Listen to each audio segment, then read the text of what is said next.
वळूयात पुढच्या महत्त्वाच्या बातमीकडे।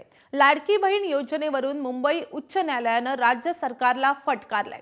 7व्या वेतन आयोगानुसार शिक्षक तसेच शिक्षकेतर कर्मचाऱ्यांना निवृत्ती वेतन तसेच अन्य लाभ देण्यास राज्य सरकारकडे पैसे नसतील तर लाडकी बहीण योजना बंद करावी असं म्हणत हायकोर्टाने छापलंय।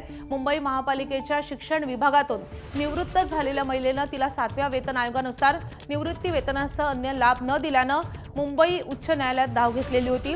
7व्या वेतन आयोगानुसार निवृत्ती वेतन तसेच अन्य लाभ देण्यासाठी पालिकेकडे पैसे नाहीत, कारण राज्य सरकार ते पैसे देत नसल्याचा पालिकेच्या वकिलांची कोर्टात भूमिका मांडण्यात आली। लाडकी बहीण योजनेसाठी 40,000 कोटी खर्च करता मग पैसे कसे नाहीत अशी विचारणा उच्च न्यायालयाने केली आहे।